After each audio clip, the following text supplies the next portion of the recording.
Una de las funciones vitales que van a caracterizar a los seres vivos es la función de reproducción. En ella existe una serie de mecanismos que generan nuevos individuos para que así vayan reemplazando a los que se van muriendo. De este modo se perpetúa la especie y la vida a lo largo del tiempo, aunque sí que es verdad que las especies pueden acumular cambios según rige el fenómeno de la evolución biológica. Se definen dos tipos de reproducción, la asexual y la sexual. En la sexual interviene un solo individuo y la descendencia va a ser genéticamente idéntica, es decir, van a ser iguales entre sí y también igual al progenitor. En cambio, en la reproducción sexual ya intervienen dos individuos y la descendencia va a presentar cierta variabilidad genética, es decir, no van a ser idénticos, en tal caso serán similares, pero presentan una serie de diferencias entre ellas. Existe una tercera modalidad, que es la reproducción alternante, que, como dice su nombre, se alterna una generación con reproducción sexual con otra con reproducción sexual. Un ejemplo podría ser en el reino animal el de los nidarios, que poseen una forma asexual, que es el pólipo, y una forma sexual, que es la medusa. De este modo, el pólipo se divide sexualmente por estrobilación para generar medusas móviles, mientras que las medusas van a generar gametos, que se van a fusionar entre sí para formar cigotos, y unas larvas que de nuevo originarán, al fijarse, pólipos, y volveremos a repetir el ciclo. Centrándonos ya en la reproducción sexual, esta modalidad de reproducción implica la participación de dos células sexuales especializadas que vamos a llamar gametos. Estos gametos, además, se van a fusionar entre sí para formar el cigoto y el embrión y el nuevo organismo.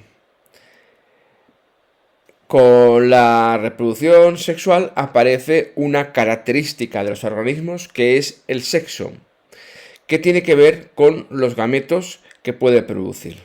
De este modo podemos diferenciar entre organismos unisexuales o hermafroditas. Los organismos unisexuales o dioicos, llamados así en vegetales, cada individuo produce un solo tipo de gametos, por tanto, solamente tienen un sexo. Y se definen los sexos masculino y hembra.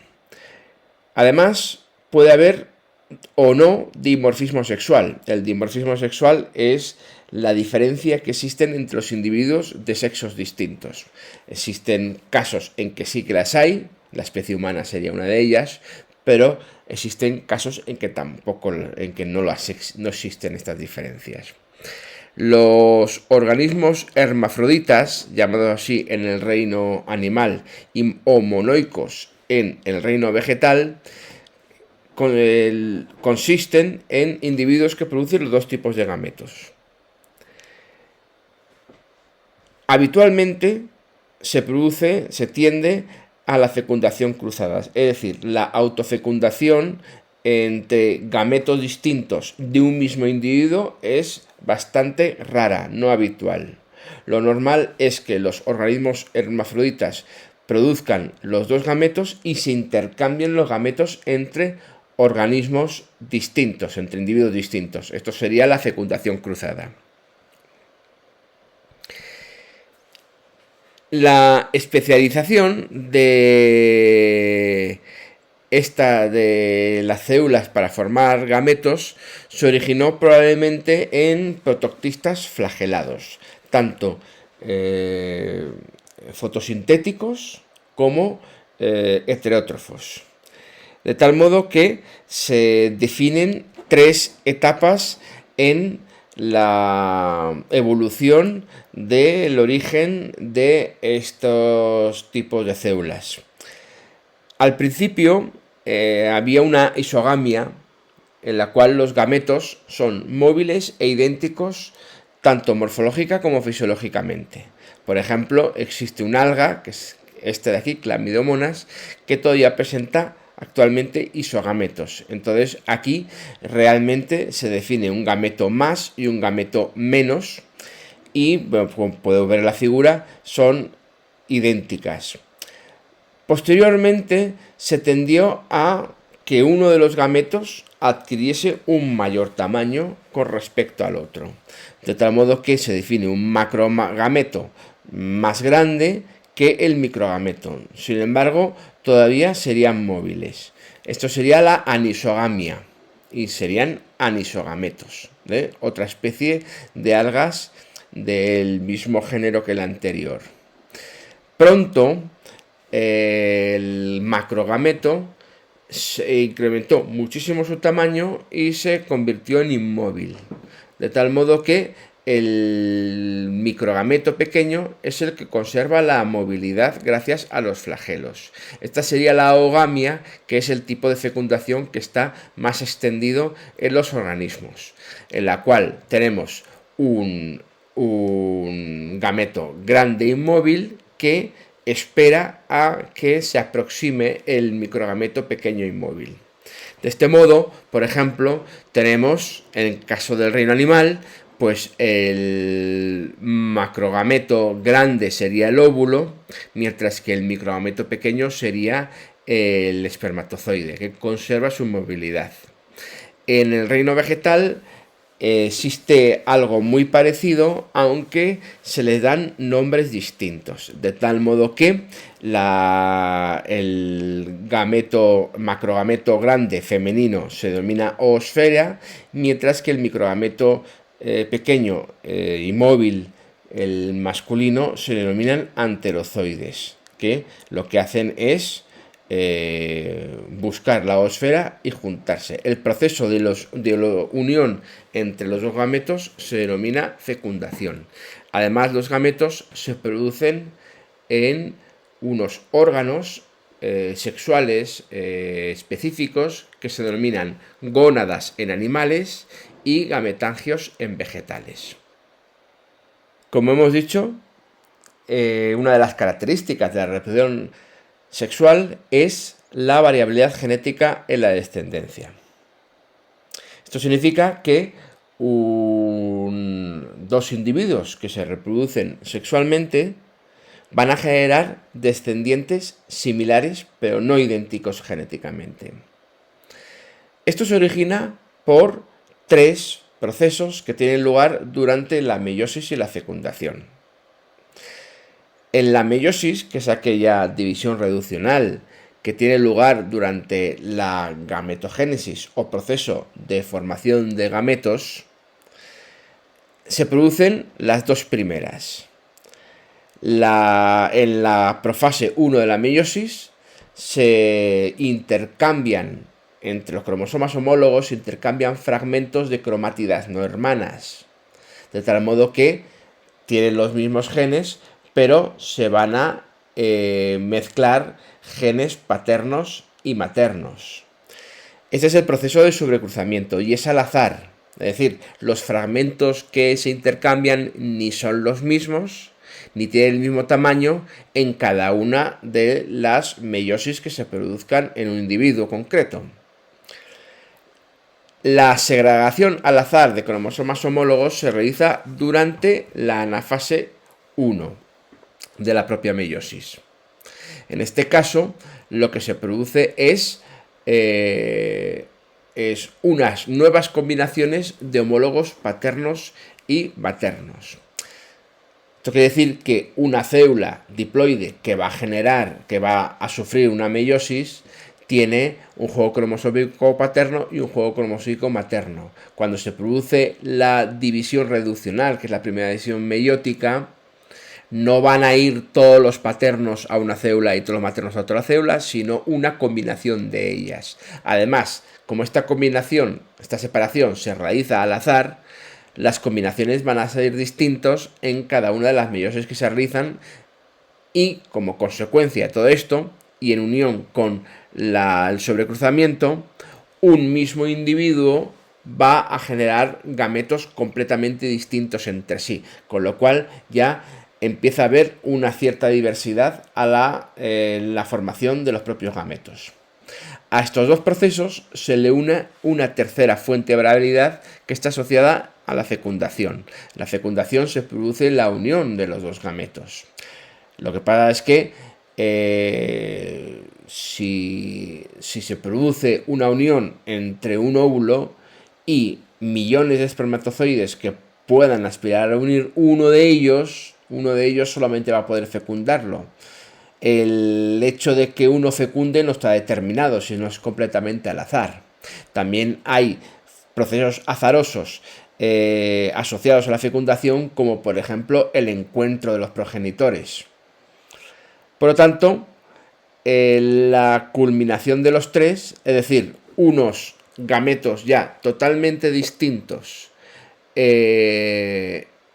producidos por un mismo individuo, y además un proceso que implica el encuentro de individuos distintos con la tasa de casualidades que ello supone, genera toda esta variabilidad de la descendencia, que es precisamente una de las ventajas de la reproducción sexual, porque la variabilidad es la fuente o la materia prima del proceso evolutivo, porque luego la selección natural es el que escogerá aquellos individuos que contengan los alelos más favorecedores para la supervivencia en el medio. Esta es la razón por la que la reproducción sexual ha tenido tanto éxito que está extendido en todos los organismos eucariotas, tanto unicelulares como pluricelulares. Los únicos organismos vivos que no tienen una reproducción sexual auténtica, basado en la fusión de gametos, serían las bacterias. Pasemos a considerar ahora los ciclos vitales. Un ciclo vital sería el conjunto de etapas de la vida de un individuo de una determinada especie, desde que nace hasta que se vuelve a reproducir. Genéricamente, en los ciclos vitales definimos dos fases, la haplofase y la diplofase. Estas dos fases están divididas por los dos procesos que afectan a la dotación cromosómica, que son la meiosis y la fecundación. Hasta tal punto que podemos considerar estos dos procesos como inversos, porque si bien la meiosis hace que pasen las células de la dotación diploide a haploide, la fecundación hace lo contrario. Al producirse la fusión de gametos, pasamos de células haploides a células diploides. De tal modo que la haplofase, que es aquella parte del ciclo vital de una especie en la cual las células tienen dotación haploide, abarcaría de la meiosis a la fecundación. Y la diplofase, es decir, aquella fase en la cual las células son diploides, abarcarían de la fecundación hasta la meiosis. En virtud de cómo se coloquen estos dos procesos, meiosis y fecundación, de forma relativa, tendríamos los tres tipos de ciclos vitales. En el ciclo aplonte vemos que fecundación y meiosis están muy seguidas, en ese orden, de tal modo que tienen una diplofase muy reducida. En el ciclo diplonte se produce lo contrario, es decir, la meiosis se produce justo antes de la fecundación, con lo cual es la haplofase la que está muy reducida, mientras que en el ciclo diploaplonte se encuentra la fecundación y la meiosis se encuentran separadas, más o menos hacia la mitad del ciclo, y tenemos una haplofase y una diplofase, ambas bastante equilibradas. Vamos a ver cada una de ellas por separado. En el ciclo aplonte, como hemos podido ver en este esquema genérico, la meiosis se produce inmediatamente después de la fecundación, con lo cual la diplofase estaría reducida únicamente al cigoto. El cigoto, una vez producido, inmediatamente entraría en meiosis y el resto del ciclo vital se correspondería a la profase, de tal modo que, como vemos aquí en estas algas, los organismos son haploides, pues porque de forma habitual, durante su estado fisiológico normal, sin reproducirse, tienen esta dotación por su gran haplofase.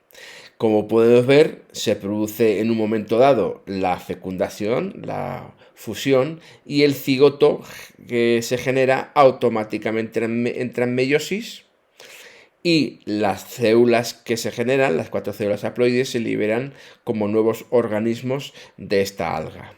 Además de estas algas primitivas, también bastantes hongos presentan este ciclo, este tipo de ciclo. El ciclo de diplonte sería el inverso al aplonte que hemos visto.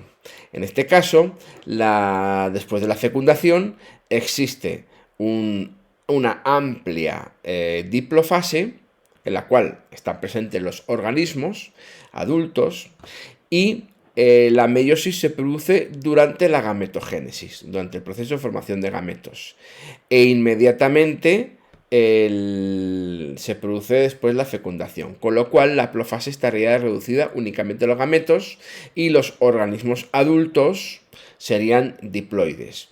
Este es el caso de los protozoos y de los animales, como por ejemplo el ser humano. Y luego, en el ciclo diploaplonte, la meiosis estaría a mitad de ciclo. Por tanto, se va a producir una alternancia de generaciones. Una generación diploide y una generación haploide. De tal modo que hay dos tipos de organismos. Los organismos diploides y los organismos haploides en un mismo, digamos, en la misma especie. Este tipo de ciclo, con alternancia de generaciones, se produce fundamentalmente en las plantas, y también algunas algas y algunos hongos lo presentan también. En el caso, además de las plantas, existe una terminología específica, de tal modo que el organismo diploide es el esporofito, mientras que el organismo haploide es el gametofito. Así, el organismo diploide genera unas esporas que han sufrido una meiosis. Por eso se denominan meiosporas. Las meiosporas no son estrictamente gametos, pero también son células sexuales porque van a ser capaces de originar nuevos individuos. Por lo tanto, el esporofito, repito, genera por meiosis unas esporas haploides que al germinar van a originar un gametofito, que es la planta haploide. Esta va a presentar unos órganos sexuales que se van a denominar gametangios, que van a producir los gametos. Y estos gametos, al juntarse por fecundación, van a generar un nuevo esporofito. De tal modo que, como podemos ver aquí bien, se produce una alternancia entre gametofitos y esporofitos. A veces tienen el mismo aspecto, caso que pasa en las algas. En las plantas no van a tener el mismo aspecto, pero ambas, gametofito y esporofito, van a ser de la misma especie.